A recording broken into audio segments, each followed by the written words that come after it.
এই মুহূর্তে আমার সাথে আছেন বাংলাদেশ ক্রিকেট বোর্ডের সাবেক সভাপতি, বর্তমানে তিনি সহসভাপতি, বাংলাদেশ জাতীয় দলের সাবেক ক্যাপ্টেন এবং খুবই ফেমাস ক্রিকেটার এবং ফেমাস ক্যারেক্টার ডেফিনেটলি বাংলাদেশ ক্রিকেটের ফারুক আহমেদ। তাকে তো স্বাগত জানাতেই চাই। ফারুক ভাই, ওয়েলকাম। Thank you. স্টার প্লেতে প্রথমবার, কেমন লাগছে? খুব ভালো, ওভারঅল খুব নাইস ভালো। সেটআপ। থ্যাংক ইউ ফারুক ভাই। সবাই আপনাকে যে প্রশ্নটা করে, আমিও সেই প্রশ্নটা করতে চাই, কিন্তু তার আগে করতে চাই হচ্ছে এই যে এখন বাংলাদেশ ক্রিকেট বোর্ডের প্রেসিডেন্ট, বাংলাদেশ জাতীয় দলের সাবেক আরও একজন অধিনায়ক আমিনুল ইসলাম বুলবুল, তিনি কি আপনার কাছে মনে হয়েছে খুব অসময়ে অস্ট্রেলিয়া চলে গেলেন? আসলে আমার মনে হয় না, কেননা আপনি দেখে থাকবেন 10-12 দিন আগে এমন একটা নিউজ হয়েছিল যে উনি চলে গেছেন, কারণ না জানিয়ে one way ticket. So this is something that আমার মনে হয় এই ধরনের নিউজ না করলে। ফারুক ভাই, আমরাই কিন্তু সেই সময় সত্য নিউজটা স্টার প্লে দিয়েছিল যে উনি আছেন, উনি কাজ করছেন। আমার মনে হয় আমরা সবাই জানি তার ফ্যামিলি থাকে অস্ট্রেলিয়াতে, অ্যান্ড সে 1 মাস 1.5 মাস পরে, কারণ এর মধ্যে আপনি জানেন তো অনেক কিছু ঘটেছে, সো এর মধ্যে সে যেতে পারেনি। সো রমজান সামনে, সো যেতেই পারে অস্ট্রেলিয়াতে। এটাতে আসলে নতুন করে কিছু ভাবারও দেখারও আমার মনে হয় না উচিত হবে।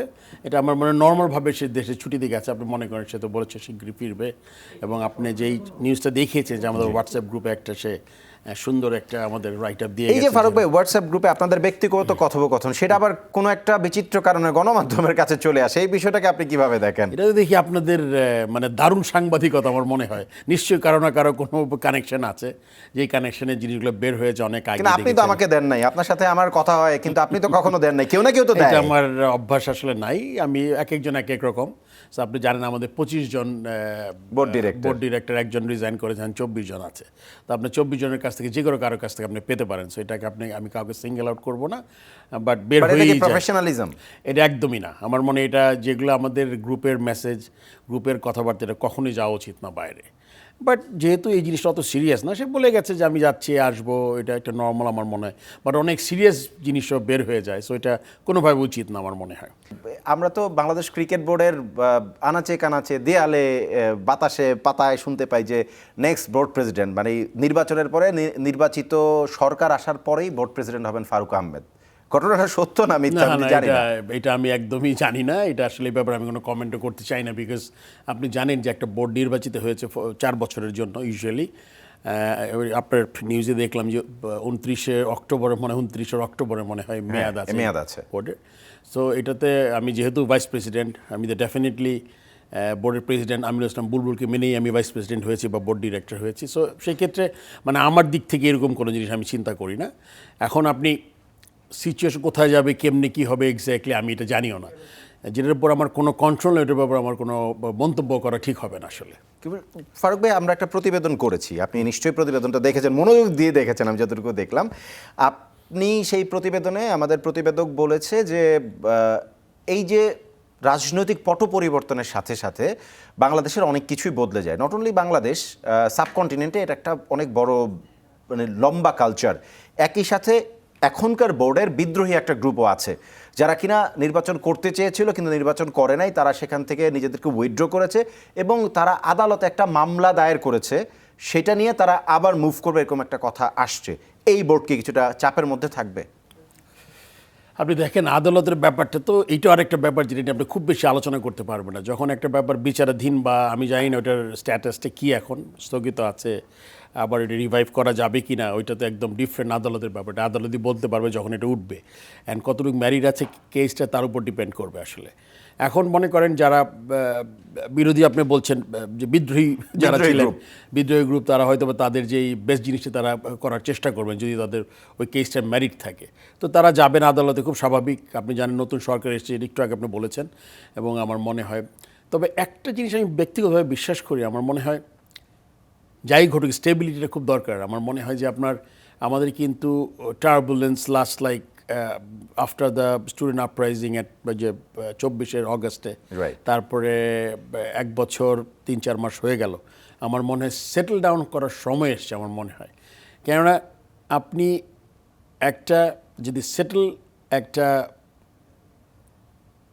অথরিটি বা বোর্ড না পান, আপনি কিন্তু পুরো জিনিসটাই আনসেটেল থাকে, যে আপনি ঠিকমতো কোনো প্ল্যান করতে পারবেন না, আপনার টুর্নামেন্টগুলো ঠিকমতো চালাতে পারবেন না। সো এই জিনিসটা আমি as a former captain, president, যাই বলেন আপনি, আমি বিশ্বাস করি যে আমার মনে একটা স্থিতিশীল আসা দরকার, এবং সেই ক্ষেত্রে আমাদের সবাই যদি আমরা চাই ক্রিকেটের উন্নতি বাংলাদেশের, কেন দেশ তো সবার আগে, আমরা Right. জানি দেশ সবার আগে, দল মানে আপনার ক্রিকেট দল সবার আগে একটা ব্যক্তিগত মানুষের থেকে। আমি আজকে বোর্ডের ভাইস প্রেসিডেন্ট, কেউ হয়তো আসবেন, কিন্তু দেশের ক্রিকেটটা কোথায় যাবে, এটা তো খুব গুরুত্বপূর্ণ একটা ব্যাপার। আমি সবসময় মনে করি যারা থাকবে, খেলতে হবে, মাঠে খেলা থাকতে হবে, ক্রিকেট নিয়ে চিন্তা করতে হবে, এবং স্টেবিলিটিটা খুব দরকার। এই জন্য আমার মনে হয় যে যাই ঘটুক একটা স্টেবল জিনিস হলে আমাদের ক্রিকেটটা আমরা অগ্রসর হবে। বাট এখানে আইসিসিরও একটা একদম সুনির্দিষ্ট নীতিমালাও আছে যে আইসিসির আন্ডারের বোর্ড আসলে কিভাবে চলবে, এবং সেখানে তারা সরকারি হস্তক্ষেপকে খুব একটা পছন্দ করে না, কিন্তু তারপরেও সবসময় সেটা হতেই থাকে। যেটা 5 আগস্টের পরে আপনি যেই বোর্ডের প্রেসিডেন্ট ছিলেন সেখানেও আমরা কিন্তু দেখেছি ফারুক ভাই, এবং আপনি যখন প্রেসিডেন্ট হয়েছেন একটা হাই হোপ তো ডেফিনেটলি ছিল। তখন ক্রীড়া উপদেষ্টা ছিলেন আসিফ মাহমুদ সজীব ভুইয়া, তারাই পছন্দ করে আপনাকে বোর্ডে নিয়ে এসেছিল অ্যাজ আ বোর্ড প্রেসিডেন্ট। পরবর্তীতে 1 বছর না যেতেই আসিফ মাহমুদ সজীব ভুইয়া আপনাকে আবার সেই পদ থেকে সরিয়েও দিয়েছে। পরবর্তীতে বুলবুল ভাই প্রেসিডেন্ট হয়েছে, সেখানে আবার আপনাকে ওই বোর্ডে কিভাবে আনা হয়েছে, পুরো প্রসেসটা আসলে কি? আসলে প্রথম কথা হলো আমার নিয়োগটা কীভাবে হয়েছে, নিয়োগটা কিন্তু আমিও জানতাম না। Okay. আমি 7 দিনের মধ্যে প্রেসিডেন্ট হয়েছি, এবং এটার জন্য আমি কাউকে ফোন করিনি, কারোর কাছে আমার খবর পাঠাইনি, আমি আমার সিভি জমা দেইনি, আমি কি করেছি জীবনে কিচ্ছু আমি জানি না কাউকে। আমি ফোন পেলাম, আমার সাথে যোগাযোগ হলো, আমাকে বললেন আপনি নিতে পারবেন কি না দায়িত্ব, এইভাবে আমি হয়েছি। সো আমার ব্যাপারটা আমি একদম ক্লিয়ার। সো আপনি যখন আপনি চিন্তা করবেন, যখন আপনার মানে অবশ্যই আমি বাংলা ক্রিকেটের উন্নতি চাই, অবশ্যই আমি বাংলা ক্রিকেটে আমার অবদান রাখতে চাই, যেটা আমি আমার 2 টেনিয়রে করিয়েছি যে চেয়ারম্যান সিলেকশন কমিটি। আপনি দেখবেন যে আমার 2টা টেনিয়র অত্যন্ত সফলভাবে আমি পার করেছি। আমি 2003 থেকে 2007 এবং 2013 থেকে 2016 অনেক ভালো ভালো ক্রিকেটারদের ব্রেক হয়েছে আপনার হাত ধরে। 10-12টা প্লেয়ার তো আমি বলতে পারবো যারা অনেক দিন ক্রিকেট খেলেছে। 4টা প্লেয়ার তো একদম কোর প্লেয়ার ছিল আমাদের, তারপরে সেকেন্ড টেনিয়র অনেক প্লেয়ার। সো আমি জানি আমার কাজটা, এসব খবর নিশ্চয়ই তারা নিয়েছে, এবং নিয়েই তারাই আমার সাথে যোগাযোগ করে কথা বলেছে, তারপর আমি বোর্ডের প্রেসিডেন্ট হয়েছি। এখন একটা খুব ইম্পর্টেন্ট ব্যাপার, লক্ষণীয়, আপনি দেখেন আমি কিন্তু ঢুকেছি যেই বোর্ডটা আপনি বললেন যে হস্তক্ষেপ, আসলে হস্তক্ষেপ হয়নি। আপনার ওই বোর্ড থেকে 16 জন পালিয়ে গেছে, Right. হয় পালিয়েছে নাহলে আত্মগোপনে চলে গেছে। আপনি দেখেন, আমাদের ছিল কজন, আমি আমার বোর্ড পরিচালক 8 জন ছিলেন, 8 জন ছিলেন, আমি 9 নাম্বার, আমার সাথে একজন নাজমুল আবেদিন, আমি ঢুকেছি। So Right. এই 10 জন পরিচালক নিয়ে কিন্তু আপনি জানেন যে আপনার কোরাম পূরণ হতে 9 জন লাগে, 9 জন লাগে, মিনিমাম 9 জন। মিনিমাম 9 জন লাগে। এই 9 জন নিয়ে কিন্তু আবার পরিচিত। ইভেনচুয়ালি কিন্তু এটা প্রুভ হয়েছে এই 9 জনের মধ্যে 8 জনই আমার বিরুদ্ধাচারণ করেছেন। প্রথম দিয়ে করতে পারেননি, বিকজ আমি একজন মানে যারা উপদেষ্টা ছিলেন উনি আমাকে বসিয়েছিলেন, তো তার একটু লো প্রোফাইল ছিল। তারপর যখন সময় গেছে, যখন হয়তো বা আমি অনেক জিনিস অনেক পারপাস সার্ভ করতে পারিনি, তখন তারা আমার মাথা চারা। আমি প্রশ্নটা এইভাবে করি যে কি পারপাস আসলে তারা একাট্টা হলো, আর শুধুমাত্র আকরাম খান যিনি পারিবারিকভাবেও আপনার আত্মীয়, তিনি বাদে বাকি সব পরিচালকরা আপনার বিরুদ্ধে অনাস্থা দিয়ে সেটা আবার ক্রীড়া উপদেষ্টা বা ক্রীড়া মন্ত্রণালয়ে পাঠিয়ে দিল। ব্যাপারটা কি, মানে কি পারপাস আসলে সার্ভ করতে পারেন? প্রথম কথা তো নো কনফিডেন্স মোশন বলে কিছু নাই ক্রিকেট বোর্ডে। এটা একটা অন্যায়, যেটার জন্য আমি এটা রিড করেছি, রিডটা স্থগিত আছে। আপনি জানেন যে রিডটা এখনও রিডটা ওইভাবে আছে আর কি। 2টা স্প্লিট একটা কি বলে জাজমেন্ট হয়েছে যে এটা কেন কারণ দর্শাচ্ছে ক্রিকেট বোর্ডকে, কেন আমাকে অপসারিত করেছে, অবৈধ হবে না, আর অন্যদিকে বলেছে যে কার্যক্রম চালিয়ে যাবে ক্রিকেট বোর্ড। সো এইটা এখন এই অবস্থায় আছে। আপনার অনাস্থা যে দিল, এরা কারা? এরা কিন্তু গত 16 বছরে ছিল ক্রিকেট বোর্ডে।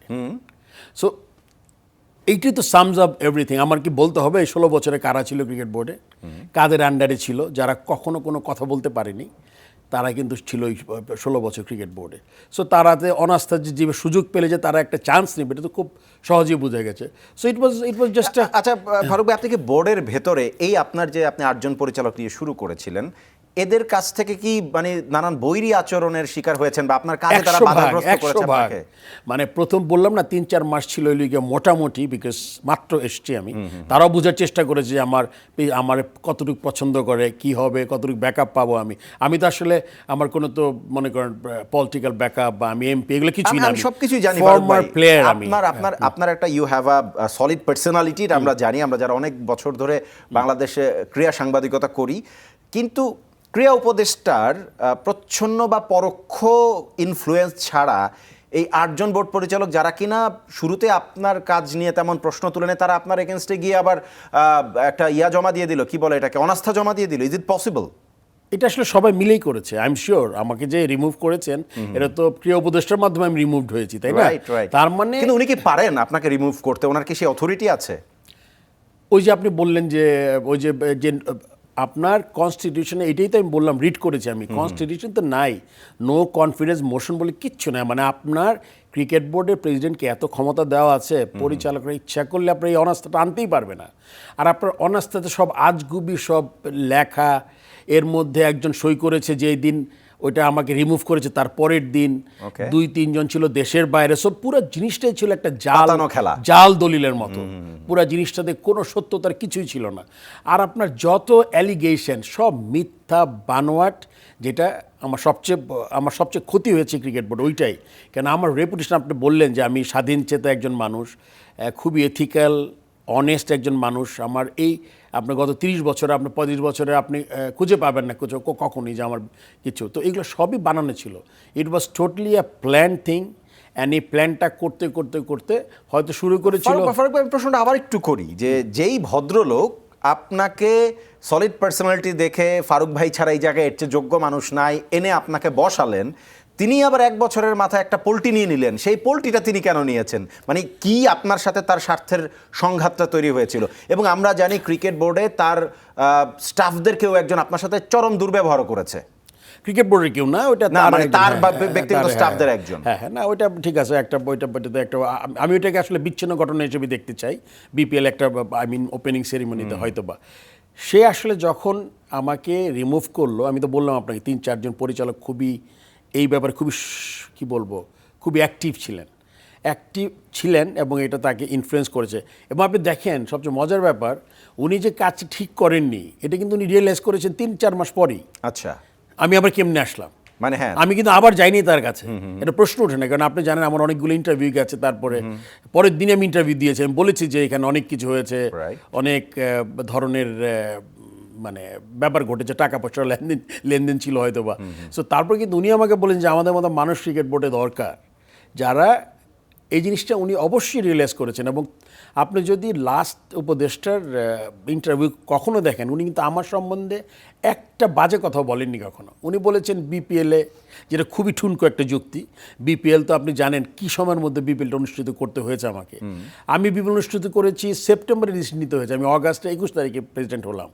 তারপর এর মধ্যে টিম খুঁজতে হয়েছে, এর মধ্যে 3টে টিম পালিয়ে গেছে, ঢাকা, চিটাগং, কুমিল্লা, লোটাস কামালের টিম ছিল, চ্যাম্পিয়ন টিম। কেউ নাই, কোনো স্পন্সর নাই, কোনো মানে অনেক ব্যবসায়ী দেশ ছেড়ে পালিয়েছেন। সো ওই সময় যে আপনি 7টে টিম নিয়ে আমি একটা বিপিএল করার সাহস দেখিয়েছি, আর তার মধ্যে চরম বিরোধিতা করেছেন আমাদের সেই পরিচালকরাই। সো এটা কিন্তু মানে আমার সমালোচনা থেকে করতেই হলো, কেন না করলেও তো হতো, প্লেয়ারদের ক্ষতি হতো। ওকে, আমি তো ফর্মার ক্যাপ্টেন, আমার তো ফার্স্ট প্রায়োরিটিস প্লেয়ার্স। আর আপনি যদি হিসাব করে দেখেন, এই 7টা টিম নিয়ে করেছি, টোটাল বকেয়া আছে হলে গিয়ে 2,20,00,000 টাকা। তার মধ্যে একটা টিমে 1,20,00,000 টাকা। আর এবার তো একটা টিম করতে গিয়ে তারা পুরো টিমটা টেক ওভার করতে হয়েছে, 11,40,00,000 টাকা আমাদের ওইখানে ইনভেস্ট করতে হয়েছে। So you see, if you look at the whole scenario, BPL 12.5 crore টাকার টিকিট, এবার 6 কোটি টাকার টিকিট, যদি একটা টিম কম ছিল, বাট তারপর আপনি দেখেন সব ফুল ভালো উইকেট, সব কিছু আপনার, দেয়ার আর সো মেনি পজিটিভস। বাট ওই যে একটা গ্রুপ সারাক্ষণই চাচ্ছিল যে মানে আমি যাতে থাকতে না পারি, এখানে একটা আমার মনে হয় একটা স্বার্থ তো অবশ্যই ছিল। কারণ আমি কিছু জায়গায় হাত দিয়েছিলাম, টিকিট একটা প্রুফ করে দিয়েছি যে আগে টিকিট বিক্রি হতো 1.5 কোটি টাকায়, রাইটস দিয়ে দিত, ওইখানে আমি 12.5 কোটি টাকা বিক্রি করেছি। 8 বছরের টোটাল টিকিট যা বিক্রি করেছি 14 কোটি, আমি 12.5 কোটি টাকা 1 বছর বিক্রি করেছি। সো এই কাজগুলো যখন আমি করছিলাম, তখন নিশ্চয়ই কারো না কারো সন্দেহ হয়েছে যে এ তো এখানে থামবে না, আরও এগিয়ে যাবে।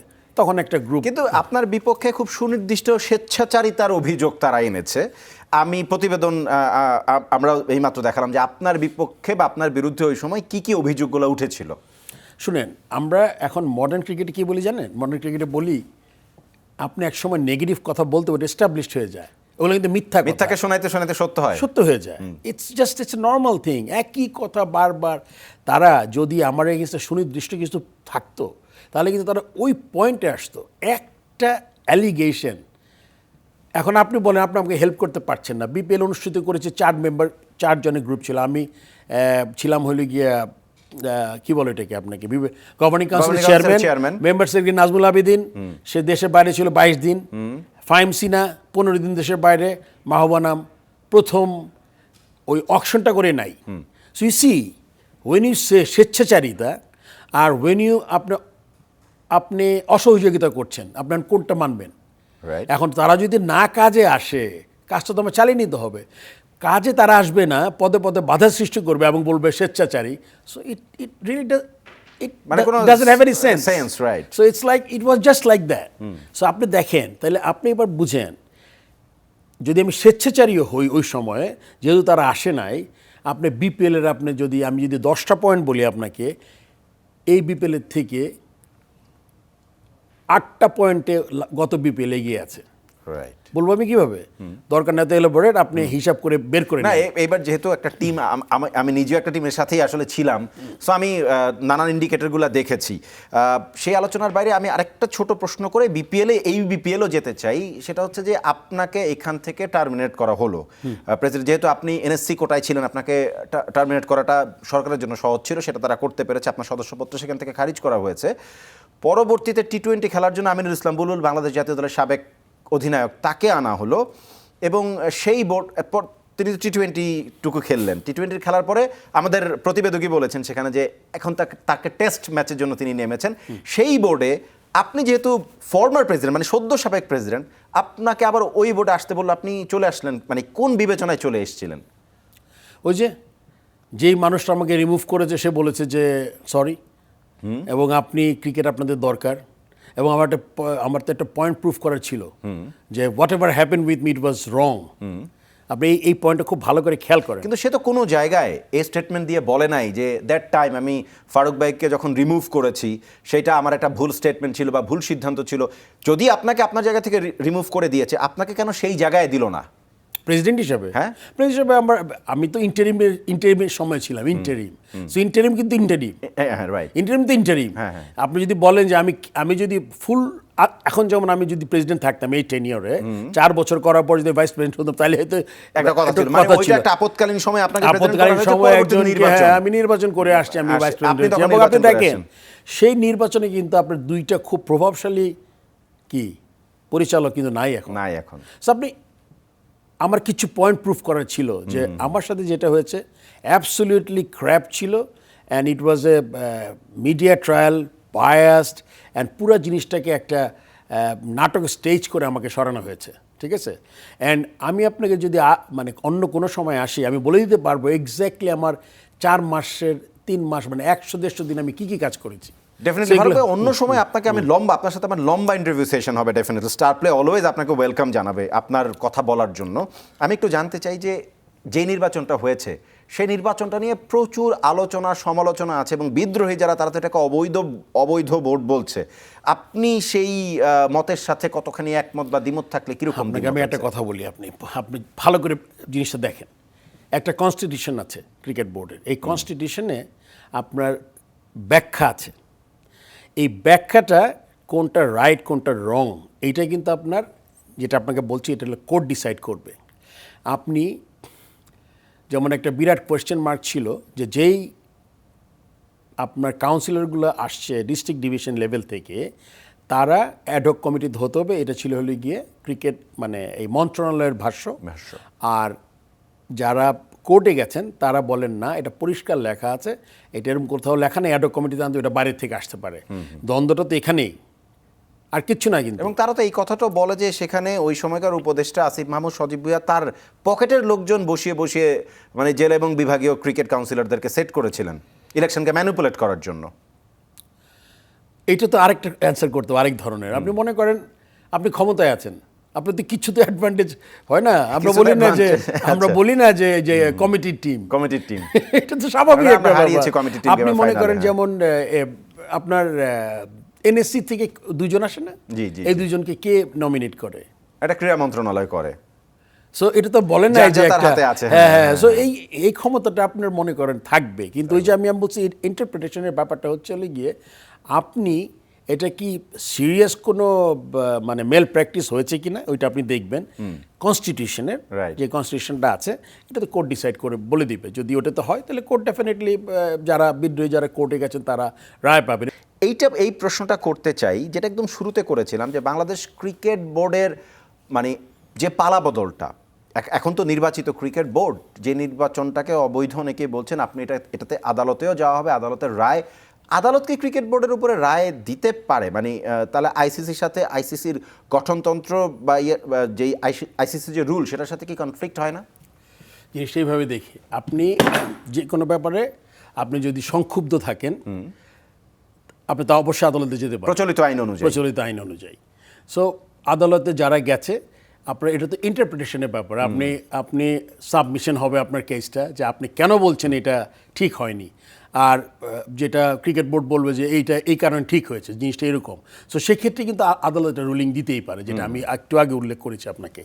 এখন কোশ্চেন হচ্ছে এগুলি আপনি বলছেন যে আদালতের রায়ের পরে আইসিসি কি ডিসাইড করবে না আদালতের রায়টা কি সরকারি হস্তক্ষেপ সরকারি হস্তক্ষেপ আদালতের রায় হওয়া উচিত না বিকজ আদালতের রায় রাইট সেটা কিন্তু পরিষ্কার আমার মনে পরিষ্কার লেখা আছে আদালতের ব্যাপারটা সো আদালত যে জিনিসটা বলবে সেটা আমার মনে হয় যে শুনতে হবে আর কি ওটা সাবমিশনের উপর ব্যাপারটা থাকবে আর কি আর আইসিসি কি করবে এটা আসলে একটু মানে এই মুহূর্তের চিন্তার ব্যাপার বিকজ আইসিসি সাথে সম্পর্ক এখন খুব মানে একদম খুব ভালো অবস্থায় নাই কিন্তু একদমই না আইসিসির সাথে সম্পর্কটা এখন আইসিসি কোন দিকে যাবে যদি কখনো এরকম কিছু হয় সেটাও কিন্তু একটু চিন্তার ব্যাপার আছে।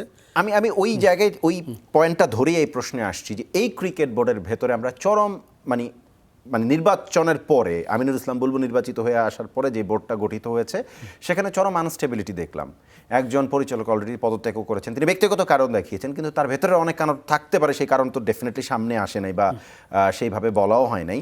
ওভারঅল এই বোর্ডে আপনি কি আপনার কাজটা করতে পারছেন আপনাকে আমরা কোনো ধরনের কমিটিতেও দেখি নাই একটা কমিটিতেও আপনার নাম নাই।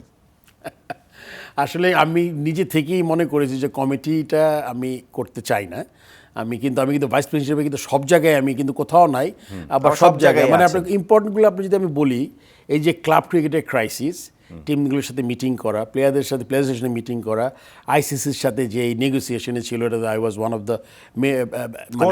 The core member and ICC যখন আসলো দেশে তখনও কিন্তু ছিলাম তারপরে মানে ইম্পর্টেন্ট জায়গাগুলোতে আমি যেগুলো আমার দেওয়ার মতো আমি মনে করছি যে অন্যরা কাজে এসছে তারা কাজ করুক তাদের জায়গা থেকে বাট আমি যখনই আমার মনে হয়েছে যে প্রেসিডেন্ট মনে করেছে যে আমি এক্স্যাক্টলি এই জায়গায় আমার ইনপুট দিতে পারবো তখনই কিন্তু আমি গেছি আমি কিন্তু এমন না যে একদম অ্যালুফ আমাকে যখনই বলেছে আমি অলওয়েজ রেডি বাট আপনি একদিকে ভালো বলেছেন যে আমি হয়তো বা যে আমার মেধা বা যেই ইয়েটা আছে ক্রিকেট অপারেশনস টাইপ কোনো কমিটি হলে আমার জন্য বা দেশের ক্রিকেটের জন্য বেস্ট হতো কিন্তু আমি চিন্তা করেছি যারা এখন কাজটা করছে করুক তারা কতটুকু ভালো করতে পারে ভালো আপনি দেখেন এই যে ক্যাপ্টেন্সি ইস্যুতে কিন্তু আমি I was very active Shanto came back as a test captain যেখানে বলবো না ক্রাইসিস যেখানে মনে হয় যে গুরুত্বপূর্ণ ব্যাপার ওখানে কিন্তু আমি অংশগ্রহণ করার চেষ্টা করেছি। রাইট ওভারঅল এখন আমরা বোর্ডের ভিতরে মানে বিভিন্ন বেফাস মন্তব্যের কারণে বিপিএল এর মাঝখানেও একটা ঘটনা ঘটে গেল বিপিএল 3টা ভেন্যুতে হওয়ার কথা ছিল সেটাকে ছোট করা হয়েছে 2টা ভেন্যুর মধ্যে সীমাবদ্ধ করা ফাইনালি বিপিএলটা শেষ করা গেছে তারপরে বোর্ডের নানান জায়গা থেকে আমরা অস্থিরতার খবর পাই এই বোর্ড এত অস্থির কেন?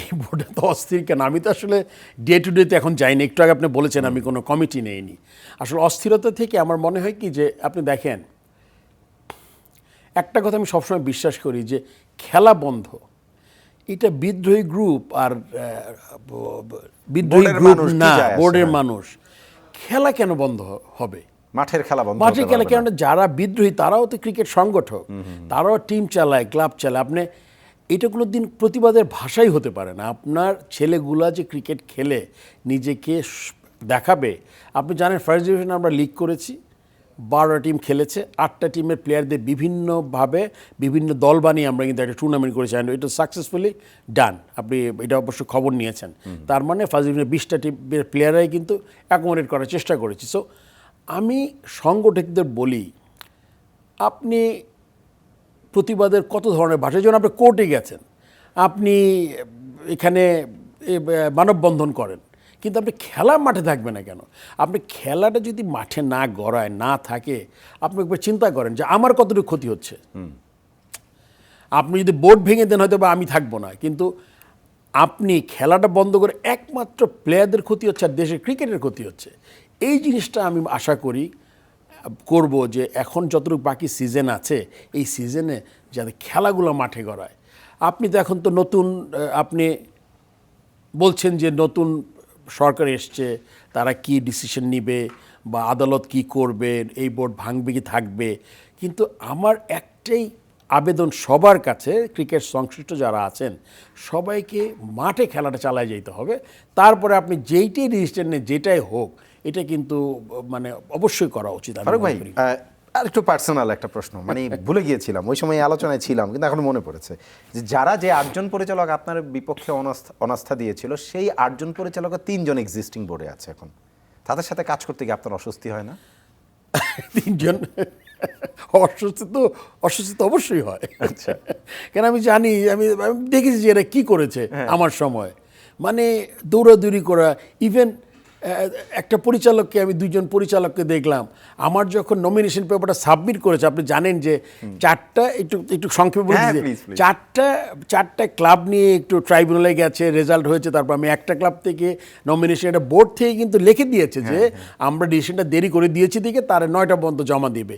সেই 9টা সেই ভিডিও আমার কাছে আছে, আমি দেখেছি 2জন পরিচালক একজন ইউটিউবারকে দেখাচ্ছে ওইটা নিয়ে আলাদা কন্টেন্ট তৈরি করার জন্য। সো আর যখন কন্টেন্টটা ক্রিয়েট হলো, আমি দেখলাম যে ওই ইউটিউবারের চুল খারাপ হয়ে আছে। মানে আমি কি ভীতি সঞ্চার করি না কি, আমি এক্স্যাক্টলি জানি না। আসলে যারা সৎ পথে চলে তাদের কিন্তু ভয় সবাই পায়।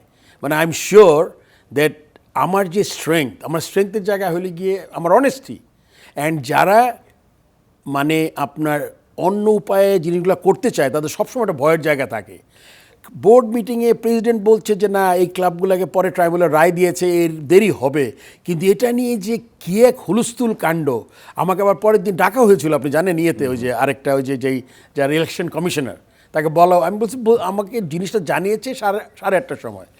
আমার পেপারটা সাবমিট করার আগে, যে আপনি একটু আগে কথা বলছিলেন যে চলে যায় কেমনে, সবার আগে যে বোর্ড ডিরেক্টরে পাস করে, এগুলো আপনি তো বলেই দিয়েছেন আপনি।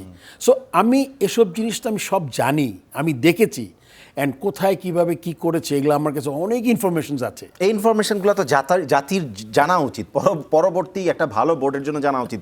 ফারুক ভাই, আমি আরেকটা প্রশ্ন করতে চাই, একই ধারাবাহিকতার প্রশ্ন। সেটা হচ্ছে এই যে সেকেন্ড, মানে আপনাকে রিমুভ করার পরে আবার আপনাকে বোর্ডে নেওয়ার জন্য আসিফ মাহমুদ সজীব ভুঁইয়া তো আপনাকে ফোন করেছিল, এই কথাটা আপনি বলেছেন, সে কি আপনাকে কখনো সরি বলেছে?